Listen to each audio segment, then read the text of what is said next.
Hey, wow.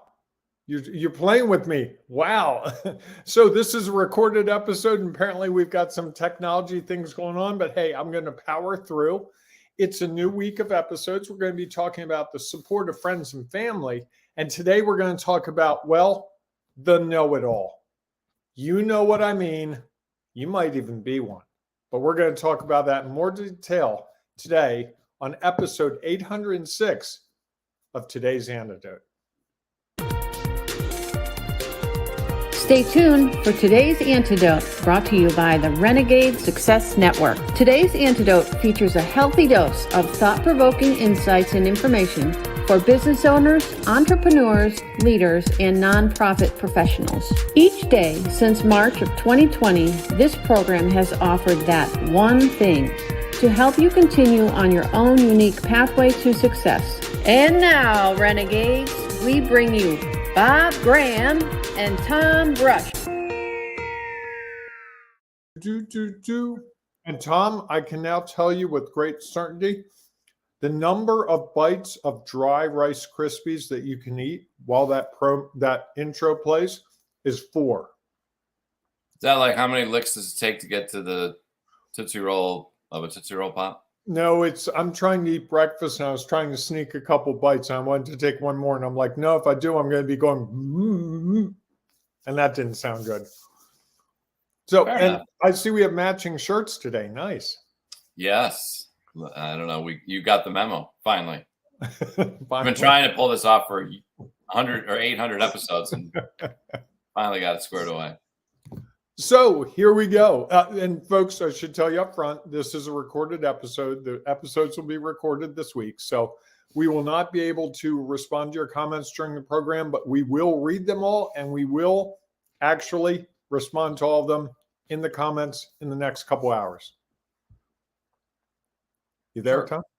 I am here. I was just listening to your disclaimer. Okay. I'm just trying to get it out there. You know, I like being the know-it-all sometimes, so I knew that. Well done. All right, everyone, good morning and welcome to today's Antidote, our daily broadcast and podcast, where each week we have a conversation around a topic, and then each day we dive a little bit deeper into that topic or the bits and pieces of the topic. And as Bob shared, we're going to talk about friends and family support. Since the start of 2023, we've been talking about your pathway and all the pieces that are a part of it. So if you're wondering, family support is somewhere around a checkpoint. Could also be involved at the beginning or any part really of your journey. And if you are interested in what the other pieces are, you can go back and look at all the different episodes as we discuss lots of things as you start on whatever your pathway may be in 2023 to achieve the goals that you desire. And as we go through our conversation today, as Bob mentioned, please feel free to share any thoughts and ideas. He said that we aren't able to include them in the video of the show, and they will still be a part of it in the in the posting. So please feel free to share your thoughts and ideas. We know that it'll add value, and that comment might be something that someone else is looking for. Even if you think it's just sort of something that everybody likely knows. Then at the end of the conversation, Bob and I will each offer our one thing, our today's antidote. That thing that we hope will help you figure out how to take your next step when you might be struggling, uncertain, or just lacking a little bit of confidence of how to move forward to achieve the goals that you desire. Prior to that conversation, though, or before we start it, each morning, Bob and I share our celebration. So, Bob, what are you celebrating today? I'm celebrating that it's getting to be golf weather. It's getting warmer. The clubs are coming out one of these days real soon, if I can find them, because I just moved. You don't know where they are? Actually, right now they're at the bunker. I was going to say, look for an odd-shaped box, or they're likely not in a box because they're oddly shaped and would be difficult to box up. They're also super tall, so they stand out in the crowd. But now I realize I'm super tall. My clubs are super tall, yes. I don't know that you're super tall. Sorry to burst your bubble. You're tall. Okay. Taller than the average person. Okay, 6'6", if you're keeping score at home. Yeah, it's not super tall anymore. I can't win that one either. I was watching college basketball, and there are a lot of 6'9", super tall guys. 7'2". Like, that's super tall. 7'4". Yeah, 6'6", that's tall. you're getting closer to average. I hate to tell you. Okay. Every year. Says the guy who's how tall? 6 foot. I know that I'm less than average anymore. Or No, maybe average. Average is like 5'10" and a half, I think, for guys. Really? Let me double check it. While you do your celebration, I will check that. Okay. Fair enough. I'm going to celebrate the ability to record these shows, because sometimes one of us has other things that we have to do, and that become a priority over that. I know that's hard to believe, that anything would be a priority over this show, and sometimes that's the case. So I'm celebrating the fact that we still get to share our thoughts and ideas and allow you to share yours as well, even though we may not be doing it live.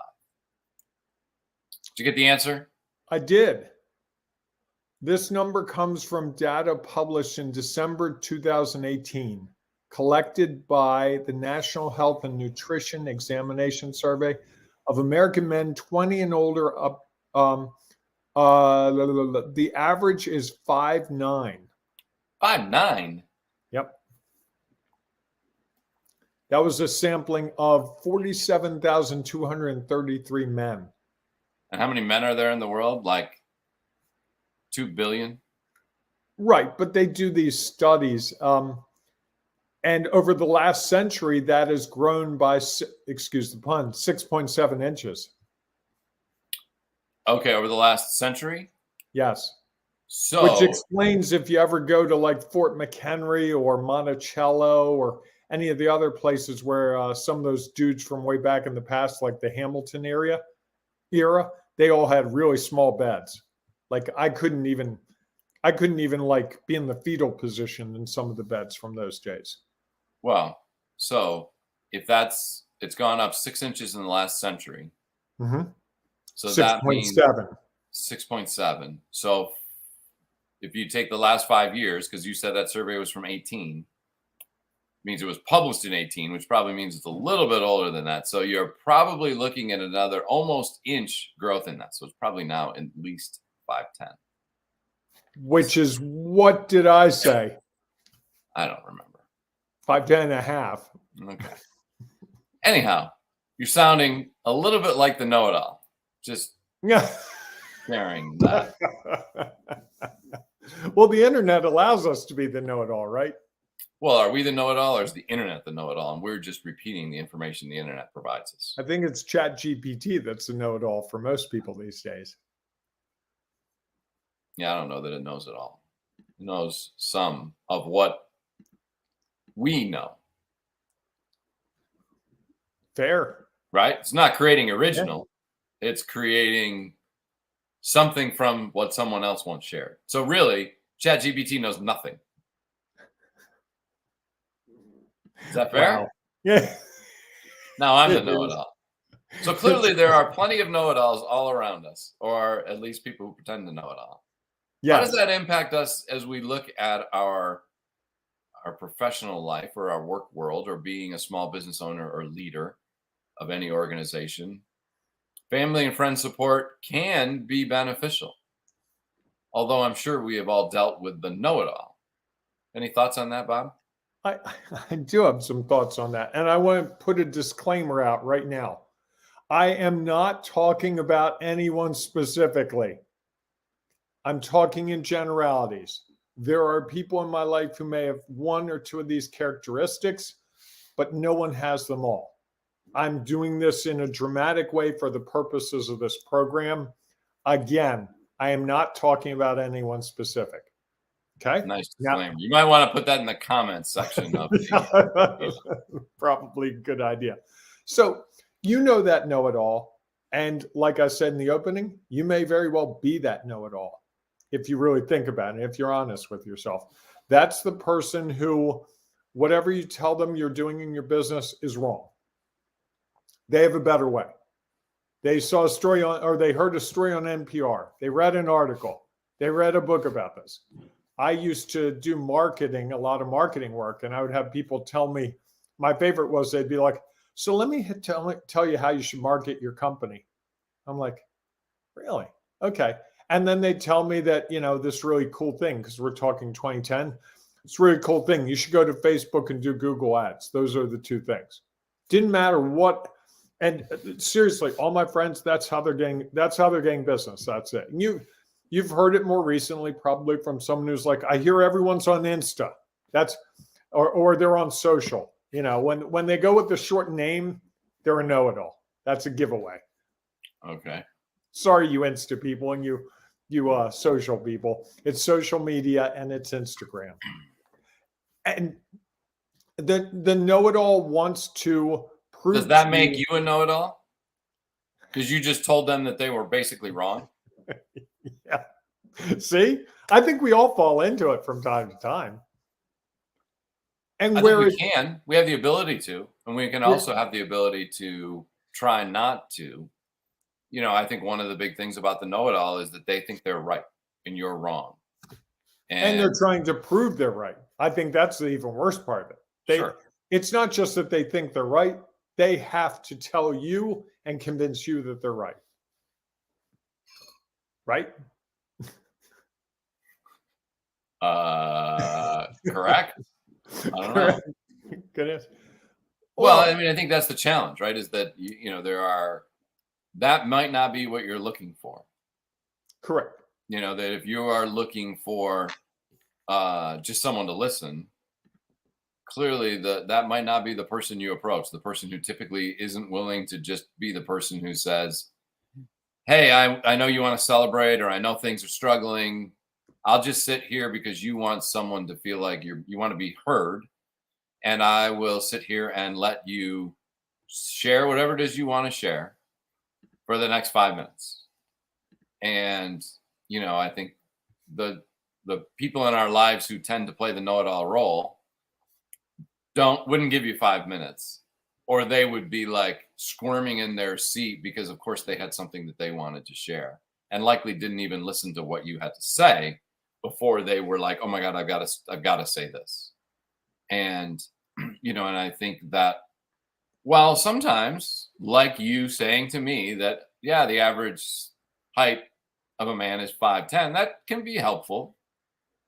And again, sometimes the know-it-all does have information that could be valuable to us if we're willing to listen. I think it's also presentation too, right?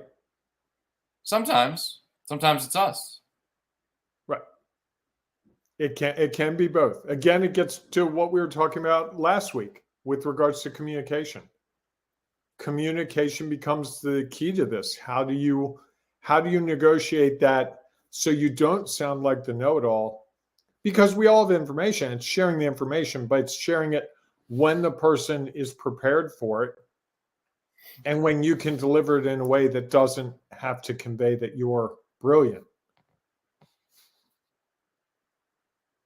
How do you work with that? Not conveying that you're brilliant. I knew as I said it was coming back to me. Well, the way I do it is I make jokes and I keep things loose, but I can certainly be prone to being a know-it-all. Well, can't we all? Yeah, I don't know because I'm not everyone. I just know in me, I know the things that I can watch myself and know when it's coming. And more I can arrest it because I'm more aware of it now than I used to be. I think there was a point in my career where I knew everything more than the person who was hiring me for the job. Tends to be how you don't get the job. Sometimes. You never know. Maybe they find that of value, that they think you then are an expert. Well, it's also how you deliver it. Sure. I interviewed a guy one time, and during the interview, he told me that our interviewing process was horrible. Okay. You're asking the wrong questions. Your cover letter requirements silly and all. And it's like, okay, thank you, appreciate that feedback. He didn't get the job because his delivery was, "I'm brilliant." Now we did consider some of the things he said later. Oh. So But who the was truly time the and know-it-all? well, but the time and place wasn't then because we were locked into a process. And Well, it here's the tends interesting thing around that is if he had never said that, if he just went through and did the interview and he had all these thoughts in his head about, wow, there's some really challenges here, and you didn't hire him, when would you have ever had the chance to say that you would have actually listened? I can't answer that. You raise a good point though. Okay. But now you're making the case for the know-it-alls. No, I'll share mine when I come to my one thing. You have your one thing yet? No, I'm going to let you go first because you said I've been carrying the discussion and I'm thinking through this whole I'm a know-it-all part. So I think that one of the things about the know-it-all, and you sort of said this in your opening, that I think maybe started me down this pathway was sometimes the know-it-all can be us. We might think that the other person is the know-it-all, and yet if we aren't open to listen to what they have to say, willing to have what's real for them impact us, aren't we truly then being the know-it-all? Like, why do I need to listen? They don't have anything to share that's of value to me. And so I think that as we, especially with family and friends, right? It's easy to say, like, well, that's my parent. What do they really know about the nonprofit world? What do they really know about marketing? What do they really know about sales? I've been doing this for 20 years. They don't know anything. So why would I listen to them? So I think that the opportunity in the know-it-all is sometimes when we think others are know-it-all, it's because we have closed ourselves to the fact that we don't need more knowledge, experience, and perspective. And I think that, whether you are the person offering support or the one asking for support, if I asked you for support and you shared what you believed to be real, and I considered it well, that's not really a value. They're just being a know-it-all because they think they know it all. Haven't I just become the know-it-all that I don't need others of value? So my one thing is, I think, is if we or those that are supporting us are not open to truly hear what we have to say, the know-it-all might be us. Wow. I didn't see it going that way. And what's your one thing? I think Thinking you should have gone first. All right. yeah, because I know less now than I knew a minute ago. I think the one thing for me is that it's sort of about what you're saying. The way to prevent being the know-it-all and the way to be open to what the know-it-all might be sharing with us is to look at the information more than the delivery. What's the knowledge, the experience, and the perspective that we can take away from it? Because like you said in this scenario I gave, you're right. That guy at that interview was the catalyst for us to look at our process differently going forward. It wasn't the right time or place. For you. Well, it wasn't for me, but it did register enough that I took a note. And a couple of days after we were done the hiring process, the committee met again and we evaluated our process. And I brought his feedback into that discussion. And it's like, well, yeah, my friend was telling me they do it this way. And my friend was telling me they do it that way. So, but we were in a place to be open to it then. So maybe you were the know-it-all. Why do it's, you said it No, wasn't the right. I openly admit that. You're absolutely correct. I don't know. I just think that it's something interesting to consider is, those times when we even the phrase, it wasn't the right time to bring it up. Well, it wasn't for you. It was for him. He felt like this is what's real for me, this is what I'm experiencing. And I want to share that with you. Unfortunately, as you talked about before, it's the how it was delivered for you didn't meet where you're at. Now, if you had said, hey, you know what, we're really curious. We've been going through this process and we'd like to learn. He shares, now it is for you real and for him real. And I think that's part of hopefully what we take from this is that like with all communications, it's understanding where we're at. And are we open and willing to listen? And as the person maybe sharing information, is the person in a space to hear what we have to say? And I think that, that's provides an opportunity for us to step outside of ourselves and think a little bit differently. And also say, hey, I'm not in that space. Correct. Like after I speak or do a presentation, I don't want to hear any feedback that was amazing. If you tell me, hey, you went too quickly, or you missed a point, or I couldn't hear you in the back row, I'm not there. If I have an hour to decompress, you can tell me anything in the world and I'm open ears. But in that moment right after, I am the adrenaline, and I know that about myself. And I've said to people at conferences, like, they want, oh, can we grab a cup of coffee? I want to tell you how you can do better next time. And I'm like, I'm sorry, I just don't do that. I need an hour or two to chill. And when I taught college, I would tell my students when I gave back a paper, you cannot come to me and ask me to explain my grading for this paper today. You have to set an appointment tomorrow or later.